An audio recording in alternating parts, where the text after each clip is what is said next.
Namaskar. Very good afternoon, learners. Today, I, Dr. Renu Tomar, is going to take you on the journey as to understand individual differences. While trying to understand individual differences, we will try to unravel certain questions which we come across whenever individual differences, the concept comes or the word itself comes. We will try to understand what are the provisions for individual differences, particularly in the schools. So, today, individual differences we shall be studying from the perspective of educational psychology. We will also try to unravel how to measure individual differences and what are different nature of individual differences. We will also try to understand that how individual differences has been seen by different psychologists.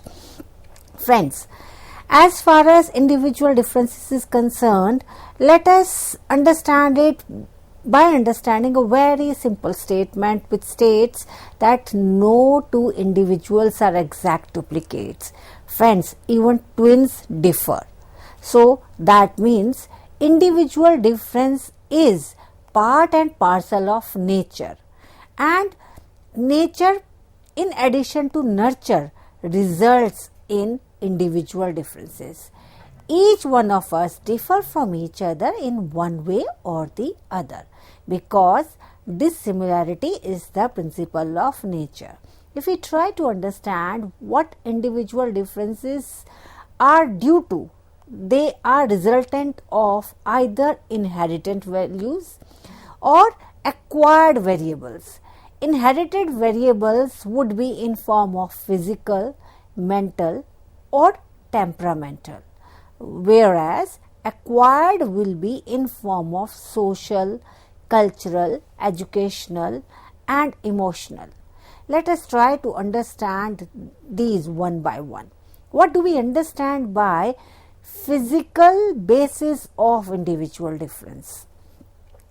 People differ in height. People differ in their faces, their structure of faces. People differ in their physical stamina, their ability, their health. That would be resulting in physical differences.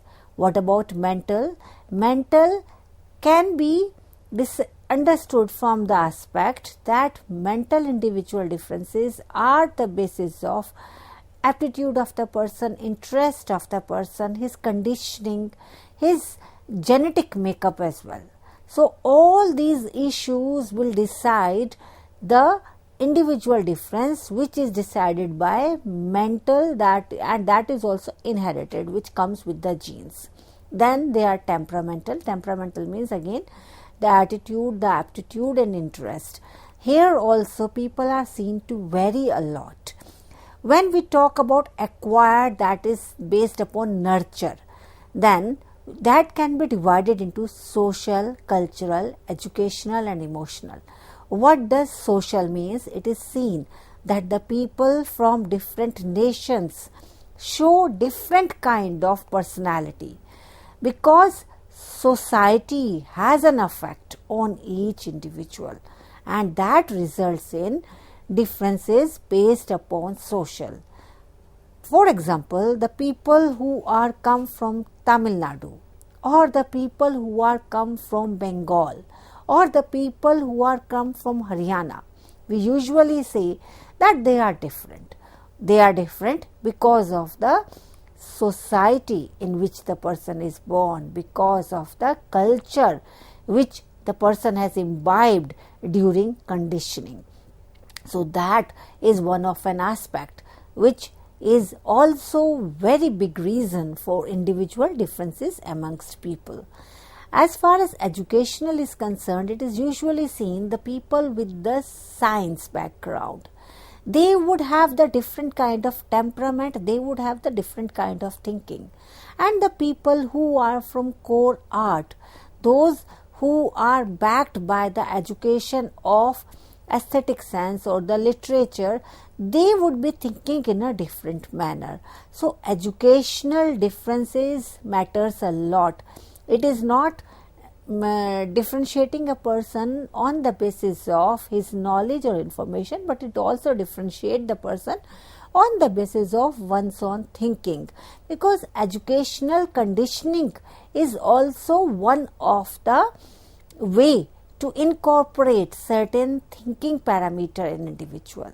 And as far as emotional is concerned, this is a very huge variable, because it is seen that conscious level has lesser impact in comparison to the unconscious and subconscious level, and that is the emotions have a big role to play as far as individuals' state of mind is concerned, state of satisfaction is concerned, his interest is concerned. So that variable is also very important, and that usually results in individual difference. Why are they important for a teacher to understand? What kind of educational implication these individual differences have for a teacher? One, that teacher should be able to discriminate the students based upon the individual difference and accordingly provide the information, knowledge, learning, even devise the curriculum as per the individual need of the person, because only if the teacher understand individual differences, only then we can expect the teacher to understand individual needs. Secondly, teacher needs to understand the individual differences so that she can be flexible in her dealing with the students, personal level, professional level, as well as academic level, because flexibility in the mode of teaching would only be there if the teacher understands that there are individual differences amongst each student, and each student needs to be handled as a independent entity, as a person, as a individual, rather than being handled as a group or a class. Friends, when we try to understand individual differences, we need to understand that why the people are different as far as interest is concerned, and how it affects the working of a person or the education of a person or the student educational tendency in the class. Interest is usually seen as the motivating force which impels us to attend to certain activity and think. For example, the students who are more interested in football, you cannot make them study novels or literature because they differ as far as the field of interest is concerned. So, the teacher needs to observe the students as far as their hobby is concerned, as far as their personal interest is concerned, and depending upon that, he or she has to decide that how students differ in their attitude also. Friends, first of all, let us try to understand what is the difference between interest and attitude. Interest is usually classified as a basis of hobby, or the interest of an individual is a very important thing, but attitude is more important. For example, a person who has interest in mathematics but who doesn't have the persistency as far as attitude is concerned, the person will not be able to do well even in mathematics, because attitude, that is positive attitude, particularly towards that area, towards that subject, towards that topic, is very important for a person to understand, for a teacher to understand, because only then the education will be able to have its own place in the society, and it will be able to develop the students as per his or her attitude, as well as develop the attitude. In fact, it is responsibility of the teacher to develop the positive attitude among students. How that is to be done? That is to be done by taking into consideration interest of the students, that is, taking each individual as an independent entity, and then providing the situations which are positive, may it be in the form of learning, may it be in the form of her words which the teacher is transmitting in the class. the positive attitude can also be developed on the basis of linking the goals with certain rewards. If the students understand that by doing certain exercise, by showing persistency in some exercise of mathematics, the student will be rewarded in some manner. Reward can be as small as just getting the clapping done in the class or just giving one chocolate to the students. So those kind of reward which keep the student motivated, and the interest in the subject or interest in the topic can also be retained. This is one of an important role of the teacher. So teacher should be able to differentiate the students on the basis of interest and on the basis of attitude. Another important difference which is seen because of the socio-cultural differences is differences in value. Value means how the student sees the society around him, what kind of moral or religious lifestyle the student has. In fact, education has the responsibility of molding the minds of young students to the balance between materialism and spiritualism. So it is also responsibility of the teacher that the value system which persists in the community or in the society, that is retained, and then furthermore the teacher is able to develop that particular value system in her class amongst her students.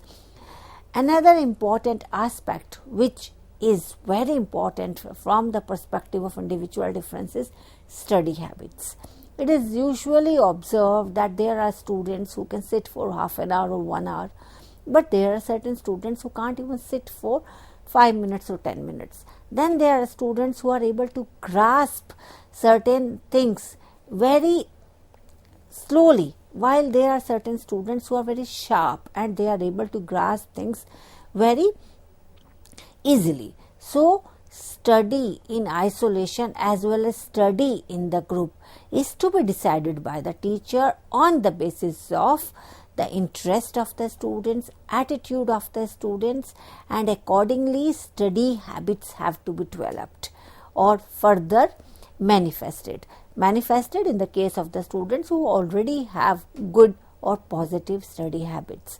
But in the case of students who doesn't have very good study habits, that is to be inculcated in the class by utilizing the resources which stays in the class. Which are the resources? The resources are the students themselves. The students who are able to study well, they can be grouped in the groups along with the students who doesn't have very good study habits. So it is generally seen that the students learn from each other, that is the peer learning is seen to be the best, and that should be manifested as to get the study habits being strengthened in the class. Then there is difference in the psychomotor skill. This is a very important aspect.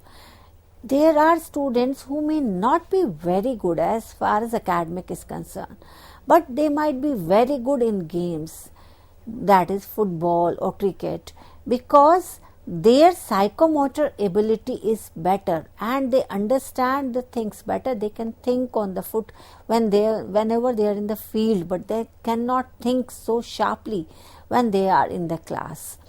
So deciding upon that, it is responsibility of the teacher that the teacher also utilize the psychomotor skills of the student. That is, the students who are good as far as psychomotor skills are concerned, they should be provided with skill based learning, because those students are the one who would be able to operate machine well, and the wise teacher would be the one who is able to diagnose student psychomotor abilities as well as encourage them in that direction, as well as utilize that as to strengthen that particular learning or skill amongst the students.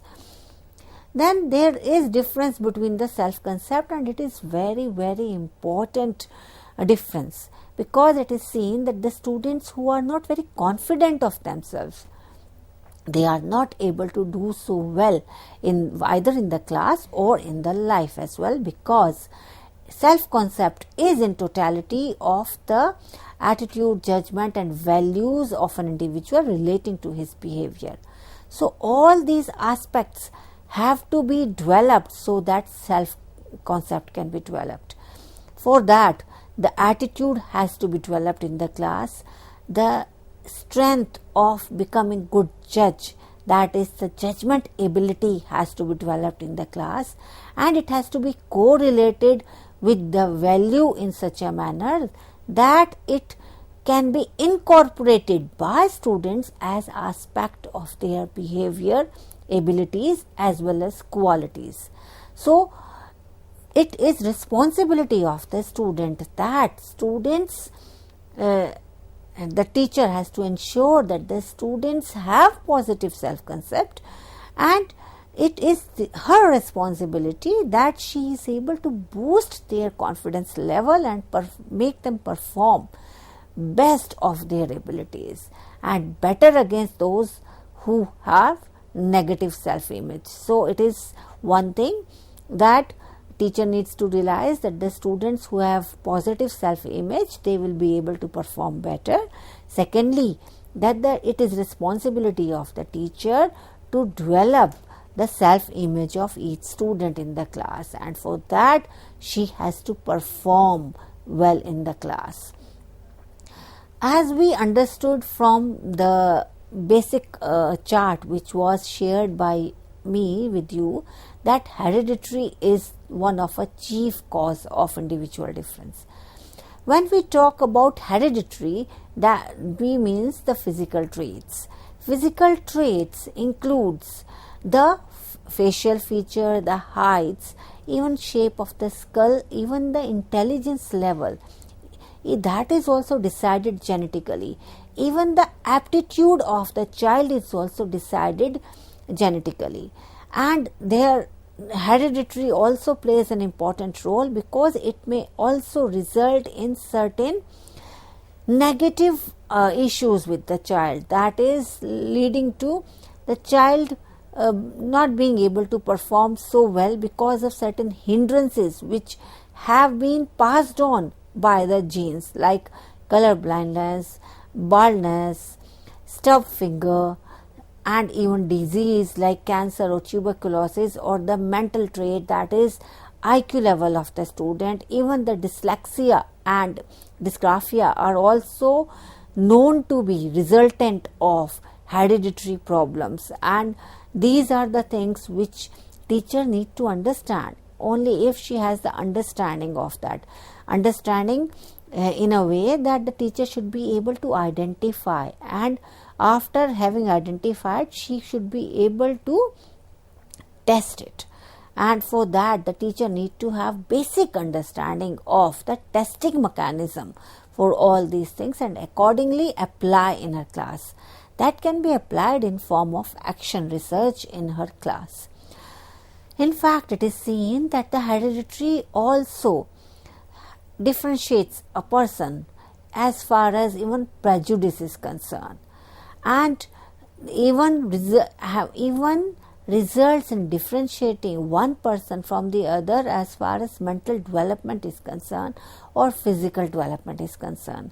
It is generally said that if the parents doesn't have good heights, then it is expected that the children will not have good heights. Exception would be in the case when the parents, the grandparents might be having good heights. So that might be transmitted to the gene, and the child may be able to gain good height. So genetically the traits are transferred to the students, and that has to be understood by the teacher. And for understanding, the teacher should be able to test it, understand it, and then accordingly come to certain conclusion and have the educational implication on that basis. Educational implications, so that the person for whom the testing is being done, the differentiation should not be leading to student not being able to perform the best in his or her life. It is responsibility of each one of us, being the parent, being the adult in the life of youngsters, that we have to ensure that each one is able to perform the best in one's own life. For that, understanding of the individual differences is very important, as well as ability to educationally imply and apply the mechanism or the learning or the skill for which the individual is supposed to be meant. Another important aspect which we talked about in the very beginning was environment. And as we discussed, that the environment generally results in personality of a person. So psychologically speaking, the person has one's own conception on the basis of environment. And what is environment? Environment is physical, intellectual, social, moral, political, economic and cultural forces. Example, in the case of environment playing a very important role in life of each individual would be, as it was seen in the old ages also, particularly in India, that a child of suppose a person who deals with the gold and will be able to do best in that particular profession, because the environment he had during his growing up age was well suited, and that can form the base for him to be able to perform best in that particular area. Exceptions are always there, because exceptions are basically decided by, again, the hereditary or the environmental factors, as well as because the human beings are very complex and each individual reacts to particular environment in a very different way. So that results in differentiation in each individual. But usually it is seen that environment has a very strong impact on each individual. That is why it is usually seen that the people who are growing in the family, which is basically in theatre or film industry, those kids can easily take to that particular industry, because they have seen, they have understood, and they knows the value of that particular profession, and accordingly they have been molded naturally due to that environmental situations, and they can easily take to that. So we have to understand that individual differences are caused by hereditary and environment, and both aspects have to be understood well by the teacher, as well as taken into consideration in her class, in her dealing with the individuals. When we talked about the social aspect, it has been seen, it has been observed that even the caste, race and nation has an impact, as the Asians can be easily differentiated from the European. And we are able to see, just by interacting with a person for 10 minutes or 15 minutes, that a person belongs to this particular country, India or Bangladesh or Pakistan, or you can say that Japan or China. Why? Because there is huge difference due to the national value, due to the development scenario of that country, due to the fact what is propagated or promoted in that particular nation. So the nation does have an impact, just as the caste and race has impact. In the Gone era, it was seen that the son of Kshatriya was supposed to have more courage in comparison to the son of suppose a person who was intellectual, that is Brahmin, and son of Brahmin was supposed to be able to have understanding of scriptures well. He or she should be well versed with the intelligent side, because the person was son of a Brahmin. And why this was being influenced? Because the caste race and nation always had an impact on individuals. Another important aspect which we need to understand is the sex difference. It is seen that the boys and girls exhibit differences due to the sex. In fact, the one important aspect which is very much visible is that the girls, as far as the physical development is concerned, they are ahead of boys. In fact, between the age of 11 to 14, the girls usually become tall and they are heavier than the boys. But as far as growth is concerned, the physical growth is concerned, the boys begin to gain it after 15. So it is usually seen that in class 9th girls are taller, but the same students, when they come to class 11th and 12th, boys are taller. And in fact, the girls and boys can also be differentiated as far as their behavioral aspect, their attitude is concerned. The girls are more kind, affectionate, sympathetic and tender, while boys are more competent, they are more efficient and more focused.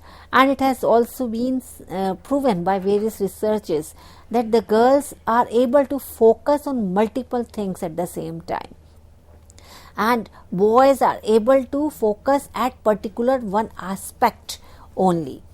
Another important aspect which we need to understand is that how temperament or emotional ability differentiate. The people who are more passionate, they can do well in armed forces, they can do well in the field, they can be good in sports. The people who are passive and slow, they can do well sitting on the machine or doing the work which needs persistence. Similarly, age and intelligence also has an impact as far as individual differences is concerned. It is seen that individuals who are below the average intelligence and the mental age find themselves difficulty. They find themselves in a difficult time, and they are finding difficulty in learning as well in comparison to the person who has average intelligence IQ or above average intelligence IQ. There are other causes also which results in individual differences, like which we have already discussed: interest, aptitude, achievement, sentiments, character, education, and of course the home background. And economic does play a very important role, because economic condition and education plays a very important role in development of the individual. So that also need to be kept in mind whenever we will try to understand individual differences. So friends, on this note, I, Dr. Renu Tomar, is signing off with a promise to join you back again in the second part of the series of lecture on understanding individual differences. Good afternoon. Have a nice day. Enjoy yourself. Thank you.